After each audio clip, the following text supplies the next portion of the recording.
au ministre et au DG qui se seraient tentés de faire des choses qui ne sont pas dans l'orthodoxie. Le régime en place, Diomaye et Ousmane, seront sans état d'âme, parce qu'il faut donner la pédagogie par l'exemple aussi. Comprendre nga. Parce que dañu woote jubal jubbanti. Et donc ñu ñoo war a njëkk a jub, ñu ñoo war a njëkk a jubbanti, ñu ñoo war a njëkk a jubal. Et je ne pense pas que ñi ànd ak ñun ñoom ay postes de responsabilité yàlla dafa dogal yàlla xam nga yàlla day dogal. La majeure partie ci ñi ma ci xam sont pas versés aux choses matérielles quoi.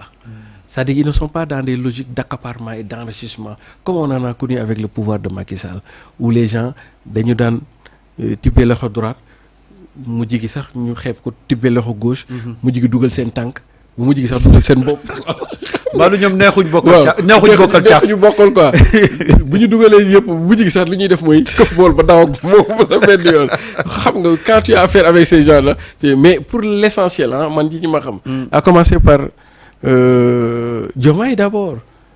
Diomaye boo ko xoolee sax xam ni il est resté rural quoi. Il est encore traversé par la ruralité quoi Diomaye. Ça veut dire que voilà comme disait Yves Bévy, il ne faut pas laisser nos moyens de vivre compromettre nos raisons de vivre. Et c'est un marqueur très fort dans le mouvement révolutionnaire. Jamais au plus grand jamais, nos moyens de vivre ne devront compromettre nos raisons de vivre. D'ailleurs, c'est pour ça que Diomaye se le vit très modestement. Ousmane Sonko aussi se le vit très modestement. Et que tous les révolutionnaires et yàlla def tamit ñu am fu ñu jaar ak Ablaye Wade. mu am fu mu jaar ak le mouvement révolutionnaire. loolu nag dañ ciy jàngat lu bari parce que révolutionnaire moom. as tuut rek da koy doy. waaw su bëggee nag en bourgeoisie xaw ma nu ma koy mën a waxee doon dugg dans la bourgeoisie. bonjour les dégâts quoi. Alors et donc on devrait être dans la suffisance et voilà et cetera. Alors le dernier point qui a suscité d'ailleurs beaucoup de polémiques c'est quand il s'adresse aux journalistes. xamal leen carrément ne leen nag toog. di bindu lu la neex te tegoo ko fenn loolu daf fiy jeex et sur un ton très menaçant. oui man sax de bu ma. Ousmane a menacé la presse. oui man de bu ma ko jekkoon sax dama koy tëggal tam-tam bu waxee ba pare noonu comme yow nee nga le ton est menaçant. dama ko ci yokkal benn rong-rong. lu tax nga koy yokkal rong-rong.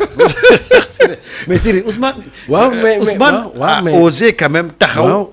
mais devant tout le monde menacer la presse. non en fait il n'a pas menacé la presse. Qu'est-ce qu'il a fait? Il a rappelé à la presse ce que le code de la presse lui prescrit. Sur le fond, je suis d'accord. D'accord xam nga sénégalais yi ndeysaan xam nga des fois. nit di nga ko yërëm sax muy ëwlu téere cat. loolu lay am nit des fois di nga ko yërëm muy ëwlu téere cat. Sonko n'a menacé personne. Qu'est-ce qu'il a fait? Il a rappelé. Et le rappel profite aux croyants. Et le rappel est pédagogique. Mais comment il a rappelé? Non, d'accord. Maintenant, on peut être d'accord, comme on n'est pas d'accord sur le ton, sur les verbes, mais sur le principe, Sonko n'a menacé personne. Et d'ailleurs, ça, pour qui connaît Sonko, c'est un grand pacifiste encore. C'est-à-dire que Sonko, s'il n'est pas attaqué, c'est presque un agneau en fait. Mais par contre, s'il est attaqué, il devient au loup. Voilà. Mais s'il n'est pas attaqué, c'est presque un agneau quoi. Et donc, il n'a menacé personne. Il a rappelé à la presse les grands principes y sous-tendent son métier. Mais moi, je vais aller plus loin. Vas-y. On va faire à la fois une lecture combinée de sociologie des médias et de sciences politiques. Il y a ces dernières années, et surtout en Afrique, le problème ne se pose qu'en Afrique en fait. soo jegee ndox journalistes yi dañuy dem chaque jour tribunal di wuyu ji pour ay articles yu ñu bind ak ay et cetera lu ñu wax ak yooyu. loolu kiiwul Sénégal rek ngay ñëw ñu ni la journaliste place am du prison. mu mel ni comme si moom moo gën ñi ci des. un citoyen à part quoi. Très bien mais nag naa la wax quand je fais la lecture combinée de sociologie des médias et sciences politiques je vais te dire que fan la incompréhension bi jóge entre les hommes de médias et les hommes politiques. fu mu jóge et c'est beaucoup plus profond.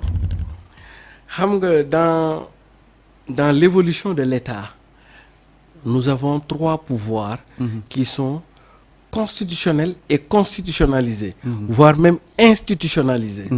Ça s'appelle le pouvoir exécutif, le pouvoir judiciaire et le pouvoir législatif. À la faveur des innovations technologiques, on est passé des médias 1.0 vers les médias 2.0 avec l'avènement de Internet et tout ce qui en suit.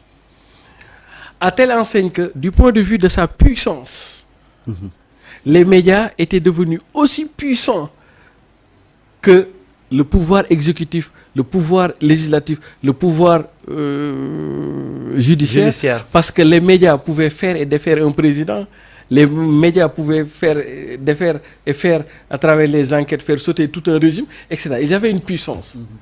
Mais c'était une puissance fonctionnelle, mais qui n'était pas encore organique. Et c'est de là qu'on a commencé à parler des médias comme le 4e pouvoir. Mais quand on parle des médias comme le 4e pouvoir, ce n'est pas encore un pouvoir institutionnalisé. Ce n'est pas encore un pouvoir organique, constitutionnel et constitutionnalisé. C'était un pouvoir dynamique. Or, qu'est-ce qui se passe? Dans les pouvoirs constitutionnels, constitutionnalisés, institutionnels, il y a ce qu'on appelle les régimes des des immunités, des immunités avec 2 branches, l'immunité de fonction et l'immunité personnelle.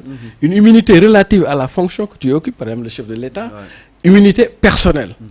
Maintenant, le régime des immunités fait que chaque pouvoir constitutionnel avait son régime d'immunité. Et c'est là où le débat devient intéressant. Dès lors qu'on a dit à la presse que tu es devenu un 4e pouvoir, sans pour autant le consacrer du point de vue constitutionnel, peut-être cette presse-là s'est crue qu'elle devait aussi bénéficier de ces immunités au même titre que les autres corps. Parce qu'il y a comment on l'appelle encore, l'immunité, disons, au pouvoir exécutif, le président. Mënuloo ko dara.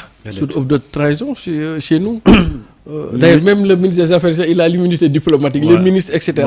Le pouvoir judiciaire, c'est une affaire, ils ont réglé ça. Tout à l'immunité des parlementaires. L'immunité parlementaire. Et donc, pour moi, c'est là où l'analyse devient intéressante et on a connu une forme d'incompréhension entre le monde. Est-ce que de là, la presse a senti son pouvoir, s'est pesé au point qu'il estime ou qu'il estimerait dans ses imaginations symboliques qu'il mériterait une forme d'immunité au même titre que les pouvoirs constitutionnels. Et d'ailleurs, c'est pour ça que quand tu viens dans nos pays africains, on va te parler de dépénalisation des délits de presse. On te parle de déprisonnalisation. Or, du point de vue disons des sciences politiques, du point de vue de la sociologie des médias, même s'il est un segment extrêmement important qui pratiquement fonde tous les segments, mais la science ou l'université ou les sciences académiques, jusqu'à présent, ne l'ont pas encore consacré comme un pouvoir à part, au même titre que le pouvoir exécutif, le pouvoir législatif et le pouvoir judiciaire. Et pour moi, c'est là où se trouve la plus grande compréhension. Et puis nag régime yi fi jaar.